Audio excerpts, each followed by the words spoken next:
I watched the heavy gold wedding ring, the one I had polished every morning for 5 years, sink into the dark, oily puddle at my feet.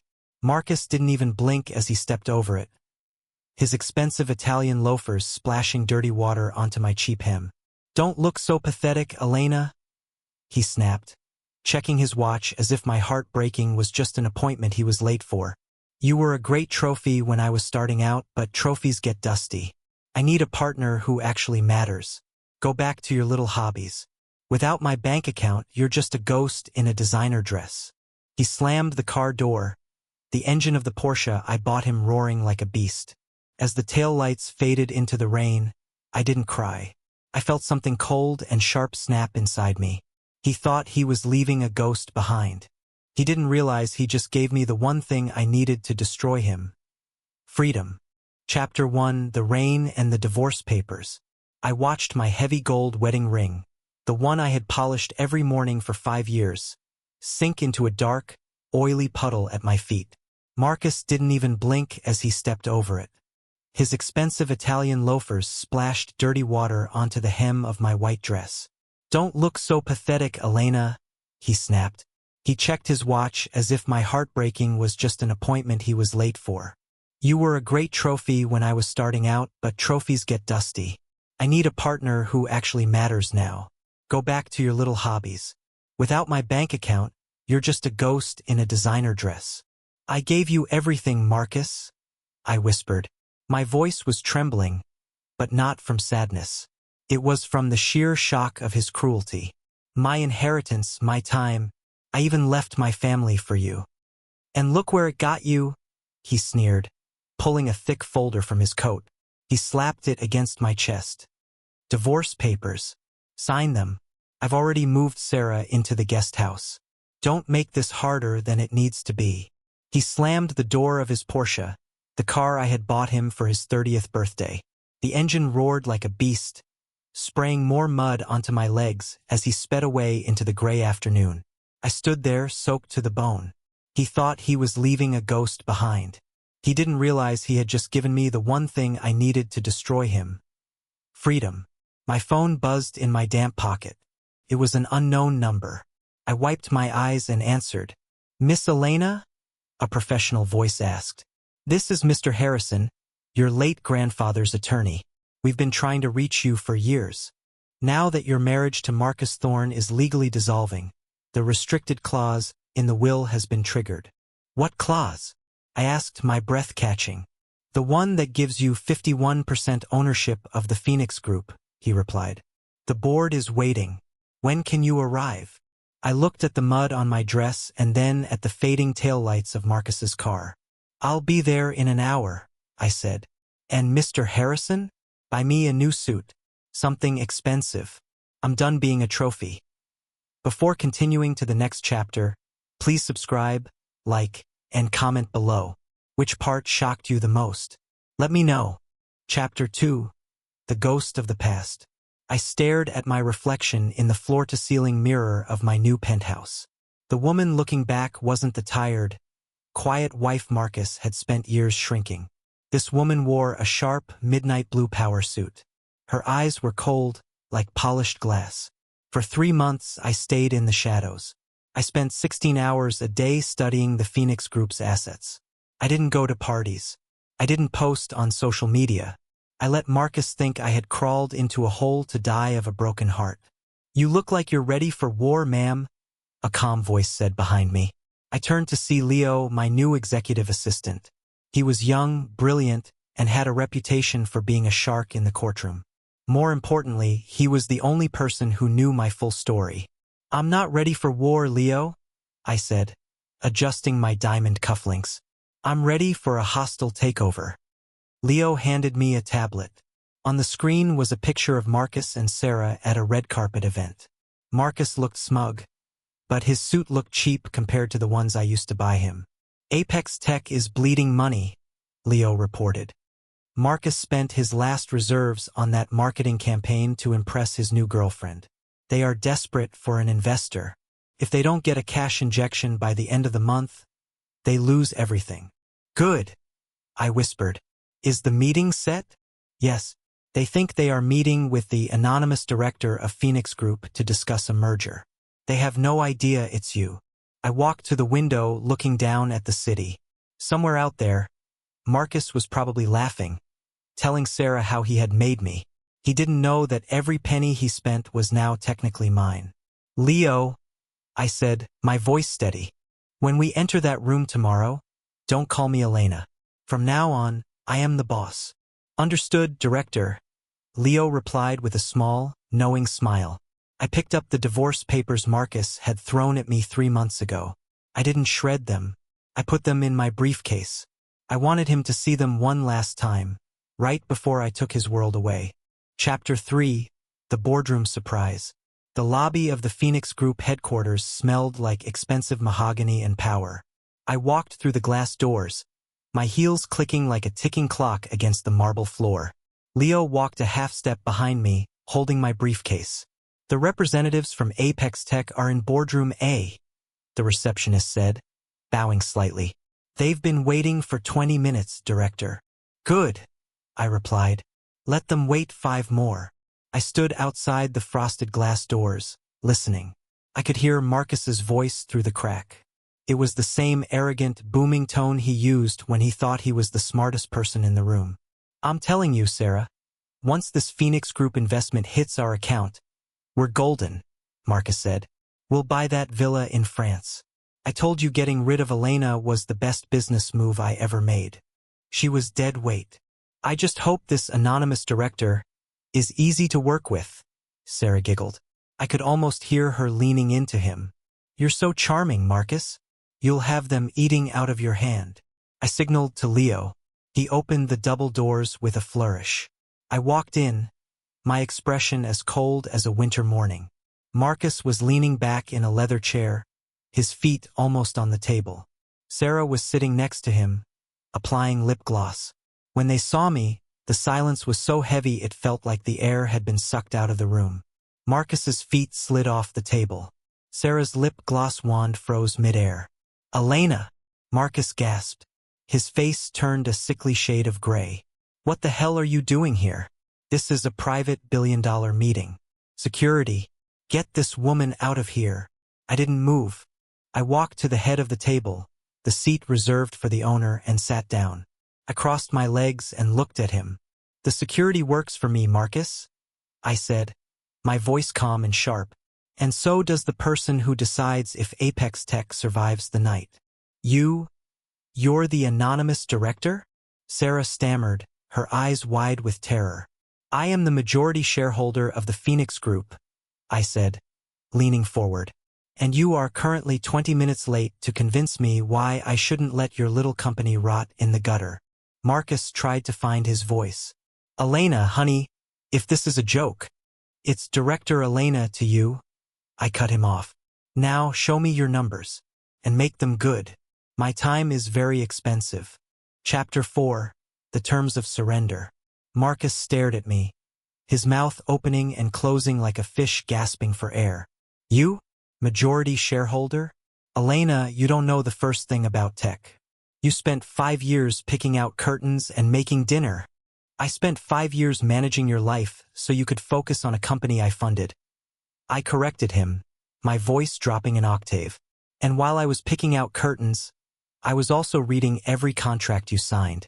I know where the bodies are buried, Marcus. I know about the hidden offshore accounts and the unpaid vendors. Sarah tried to cut in, her voice high and shrill. You're just doing this because you're bitter. This is harassment. I didn't even look at her. I signaled to Leo, who slid a thick document across the polished table.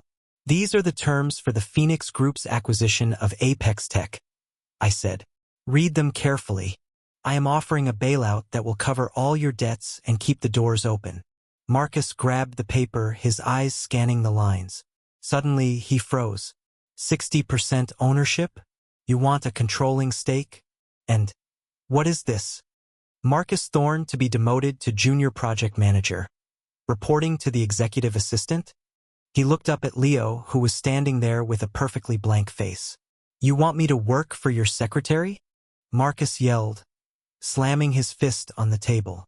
I want you to learn what it's like to earn a paycheck without a woman's inheritance backing you up, I replied. You have two choices. Sign this and Apex Tech stays alive, though you'll be sitting in a cubicle. Or refuse and I'll pull my market support. By Friday, your stock will be worth less than the paper this contract is printed on. Elena, please, he whispered, his bravado finally cracking. We were a team once. We were a predator and a prey once, I said, standing up. I'm done being the prey. You have 10 minutes to sign. If I'm out of the building before you do, the offer is dead. I walked toward the door without looking back. Behind me, I heard the scratch of a pen. Chapter 5, Life Under the Thumb. The first week of Marcus's new life was a masterpiece of quiet humiliation. I didn't have to do much. I just had to exist as his superior. I moved his desk from the corner office with the mahogany view to a cramped cubicle right outside Leo's glass walls. Mr. Thorne? Leo's voice boomed through the intercom, loud enough for the entire floor to hear. I need those data entry files by noon, and don't forget to refill the printer paper on your way back. I watched from my balcony office as Marcus stood up, his face a bright, furious red. He was wearing a suit that cost more than the annual salary of the people sitting around him, yet he was clutching a stack of paper like a servant. I used to run this place, Marcus hissed as he passed the break room. Key word. Used to? A junior developer whispered, loud enough for him to hear. People didn't forget how he used to fire staff for having the wrong tone of voice. Now they were enjoying the show. Later that afternoon, I walked through the bullpen. I stopped at Marcus's desk. It was covered in coffee stains and messy spreadsheets. He looked up, his eyes bloodshot. Elena, this is enough, he pleaded, his voice cracking. I've learned my lesson. Just give me a management position. I can't live like this. Sarah is threatening to leave me because I can't afford the lease on her sports car anymore. Is that right? I asked, leaning against his gray cubicle wall. Funny. I remember when I told you I was struggling with the stress of your company's debt. You told me to stop whining and be a supportive wife. Why aren't you being a supportive employee, Marcus? I'm your ex-husband, he shouted, drawing eyes from across the room. You're a junior project manager who just raised his voice to the CEO, I said coldly. Leo, file a disciplinary report. If it happens again, terminate his contract without a severance package. I turned on my heel and walked away. I didn't feel petty. I felt just. For the first time, Marcus wasn't the sun the world revolved around. He was just a small, angry man in a very small box. Chapter 6, The Sabotage. I was sitting in my darkened office, the glow of 3 monitors illuminating my face, when the alert flashed red. Someone was accessing the Project Phoenix source code from a terminal in the basement archives. He took the bait, didn't he? I whispered into my headset. Right on schedule, Director. Leo's voice crackled in my ear. He was watching the hidden cameras from the security suite. Marcus is currently downloading the unencrypted beta files onto a personal drive. He looks like he thinks he's a genius. I leaned back in my chair, watching the grainy black and white footage on my screen. Marcus was hunched over a keyboard in the dark, his eyes frantic. He probably thought that if he leaked our new software to our biggest competitor, the Phoenix Group stock would crash, and I would be forced to sell the company back to him for pennies. It was a classic Marcus move. If he couldn't own the crown, he would burn the kingdom down. He's leaving the room now, Leo reported. I waited. 5 minutes later, the elevator dinked. I heard the heavy thud of Marcus's boots in the hallway. He didn't even knock. He burst into my office, a triumphant, ugly smirk plastered on his face.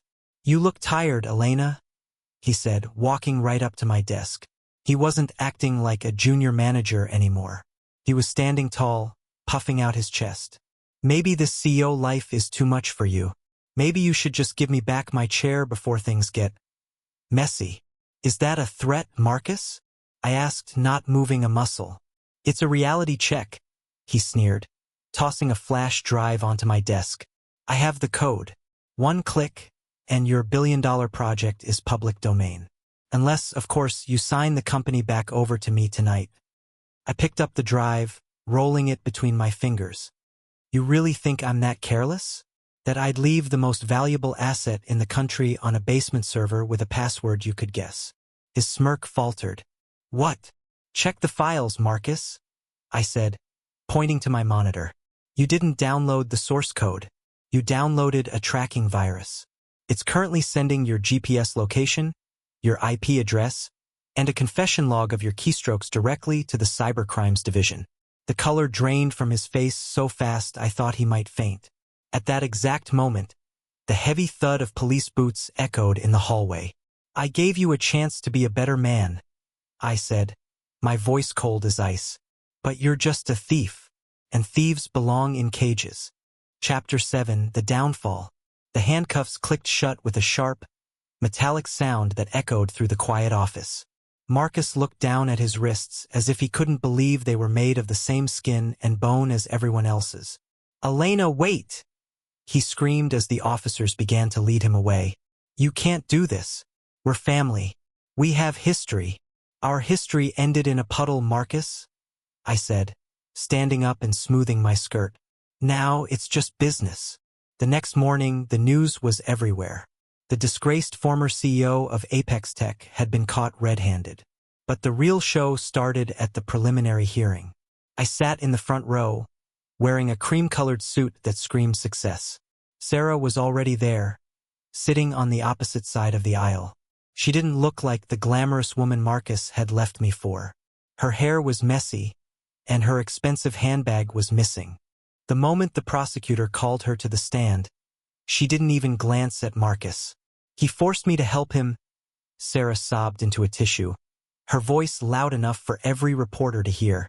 Marcus told me that if I didn't help him steal the files from Elena, he'd leave me with nothing. He's a monster. He's been planning to ruin the Phoenix Group for months. Marcus jumped up from the defense table, his face twisted in rage. You lying brat. It was your idea. You wanted the money for the penthouse. Order! The judge barked, banging the gavel. I watched Marcus realize, in real time, that he was utterly alone. The woman he chose over me was throwing him under the bus to save her own skin. It was the same loyalty he had shown me, none at all. As they led him back to the holding cell, he stopped in front of me. He looked broken, his expensive suit wrinkled and smelling of sweat. You planned this? He whispered, his voice shaking. From the moment I walked into that boardroom, you knew I'd try to steal it. I didn't make you a thief, Marcus, I replied, looking him dead in the eye. I just gave you the opportunity to show everyone who you really are. It turns out you're exactly who I thought. I walked out of the courthouse into the bright sunlight. The air felt cleaner than it had in years. Chapter 8. A New Beginning. A year later, I stood on the balcony of the Phoenix Group headquarters, watching the sunset paint the city in shades of gold and violet. The wind was cool, but for the first time in my life I didn't feel the need to shiver. I was grounded. I was whole. Leo walked onto the balcony, holding a single manila envelope. The final liquidation of Marcus's personal assets is complete, he said quietly. The house, the cars, the remaining shares. They've all been sold to cover the legal damages. He's left with nothing but a public defender and a prison cell. And Sarah? I asked, not looking away from the horizon. She's working at a diner 3 towns over, Leo replied. She tried to sue for a settlement, but the betrayal clause we found in her original contract blocked everything. She's irrelevant now. I took the envelope from him. Inside was a letter Marcus had sent from prison. I didn't need to read it to know what it said. It would be full of "I'm sorry's" or "I still love you's."